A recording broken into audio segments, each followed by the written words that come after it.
संकष्टनाशन गणेशस्तोत्रम्।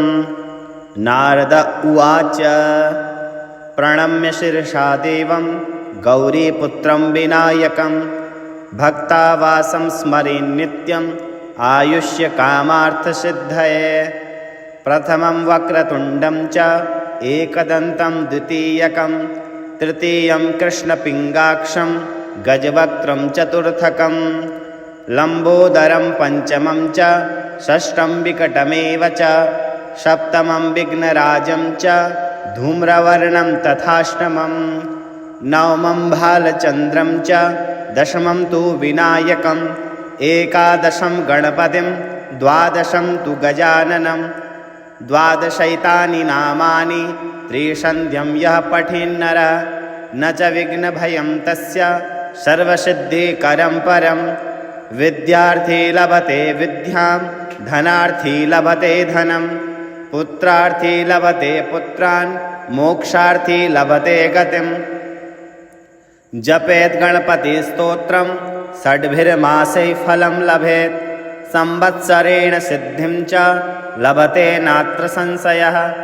अष्टभ्यो ब्राह्मणेभ्यश्च लिखित्वा यः समर्पयेत् तस्य विद्या भवेत् सर्वा गणेशस्य प्रसादतः। प्रणम्य शिरसा देवं गौरीपुत्रं विनायकं भक्तावासं स्मरेन् नित्यम् आयुष्यकामार्थसिद्धये।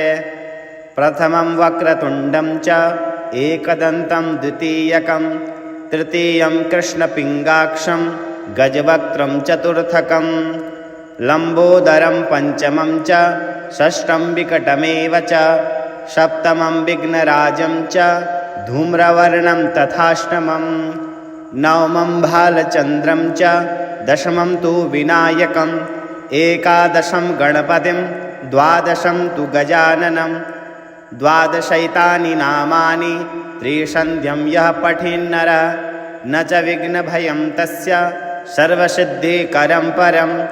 विद्यार्थी लभते विद्यां धनार्थी लभते धनं पुत्रार्थी लभते पुत्रान् मोक्षार्थी लभते गतिम्। जपेत् गणपतिस्तोत्रं षड्भिर्मासैः फलं लभेत् संवत्सरेण सिद्धिं च लभते नात्र संशयः। अष्टभ्यो ब्राह्मणेभ्यश्च लिखित्वा यः समर्पयेत् तस्य विद्या भवेत् सर्वा गणेशस्य प्रसादतः।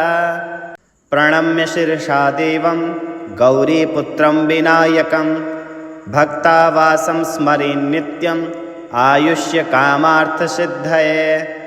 प्रथमं वक्रतुण्डं च एकदन्तं द्वितीयकं तृतीयं कृष्णपिङ्गाक्षं गजवक्त्रं चतुर्थकं लम्बोदरं पञ्चमं च षष्ठं विकटमेव च सप्तमं विघ्नराजं च धूम्रवर्णं तथाष्टमं नवमं भालचन्द्रं च दशमं तु विनायकम् एकादशं गणपतिं द्वादशं तु गजाननं द्वादशैतानि नामानि त्रिसन्ध्यं यः पठेन्नरः न च विघ्नभयं तस्य सर्वसिद्धिकरं परं।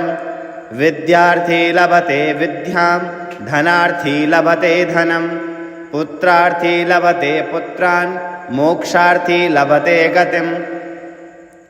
जपेत् गणपतिस्तोत्रं षड्भिर्मासैः फलं लभेत् संवत्सरेण सिद्धिं च लभते नात्र संशयः। अष्टभ्यो ब्राह्मणेभ्यश्च लिखित्वा यः समर्पयेत् तस्य विद्या भवेत् सर्वा गणेशस्य प्रसादतः। प्रणम्य शिरसा देवं गौरीपुत्रं विनायकं भक्तावासं स्मरेन् नित्यम् आयुष्यकामार्थसिद्धये।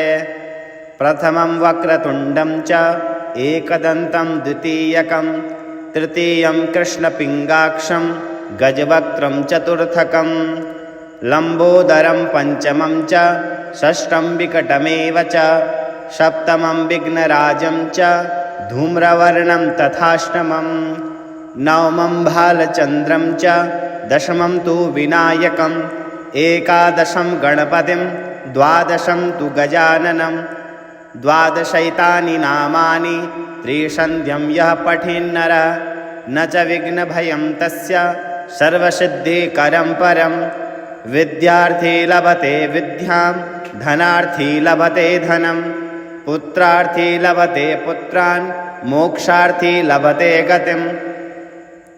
जपेत् गणपतिस्तोत्रं षड्भिर्मासैः फलं लभेत् संवत्सरेण सिद्धिं च लभते नात्र संशयः।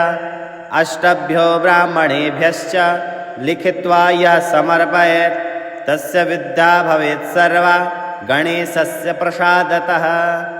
प्रणम्य शिरसा देवं गौरीपुत्रं विनायकं भक्तावासं स्मरेन् नित्यम् आयुष्यकामार्थसिद्धये। प्रथमं वक्रतुण्डं च एकदन्तं द्वितीयकं तृतीयं कृष्णपिङ्गाक्षं गजवक्त्रं चतुर्थकं लम्बोदरं पञ्चमं च षष्ठं विकटमेव च सप्तमं विघ्नराजं च धूम्रवर्णं तथाष्टमं नवमं भालचन्द्रं च दशमं तु विनायकम् एकादशं गणपतिं द्वादशं तु गजाननं द्वादशैतानि नामानि त्रिसन्ध्यं यः पठेन्नरः न च विघ्नभयं तस्य सर्वसिद्धिकरं परं। विद्यार्थी लभते विद्यां धनार्थी लभते धनं पुत्रार्थी लभते पुत्रान् मोक्षार्थी लभते गतिम्। जपेत् गणपतिस्तोत्रं षड्भिर्मासैः फलं लभेत् संवत्सरेण सिद्धिं च लभते नात्र संशयः। अष्टभ्यो ब्राह्मणेभ्यश्च लिखित्वा यः समर्पयेत् तस्य विद्या भवेत् सर्वा गणेशस्य प्रसादतः। प्रणम्य शिरसा देवं गौरीपुत्रं विनायकं भक्तावासं स्मरेन् नित्यम् आयुष्यकामार्थसिद्धये।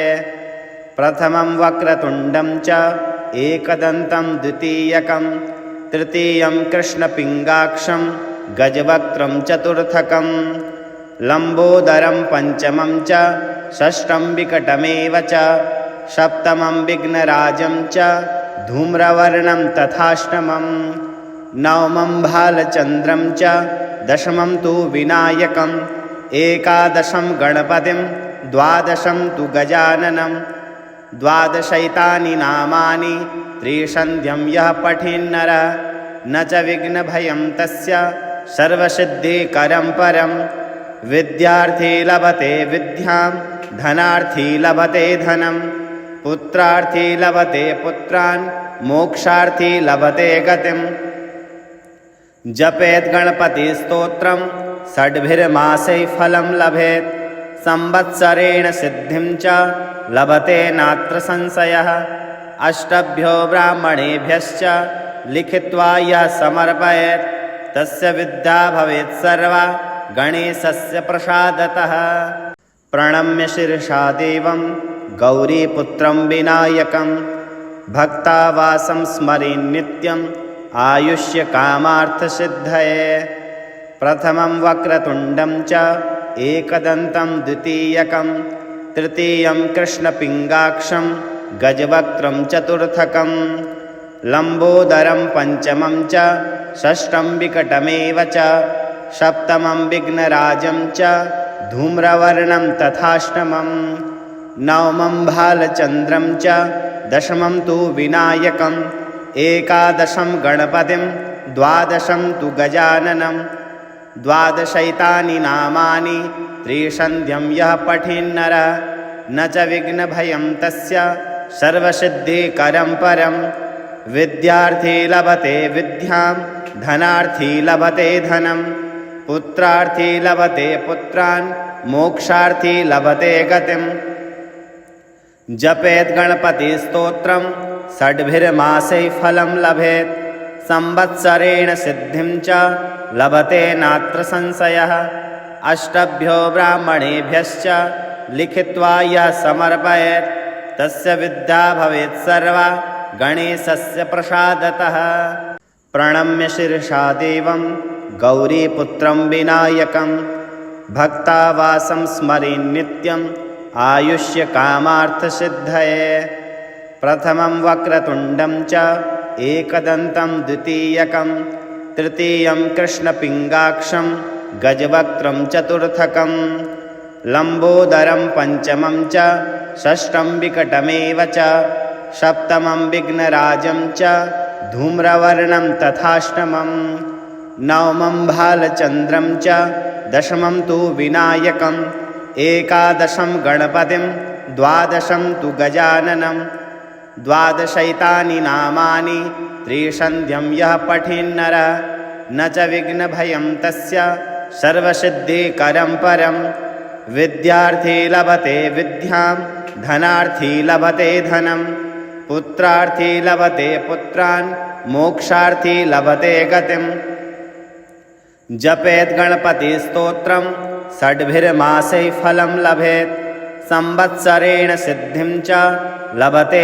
नात्र संशयः अष्टभ्यो ब्राह्मणेभ्यश्च लिखित्वा यः समर्पयेत् तस्य विद्या भवेत् सर्वा गणेशस्य प्रसादतः।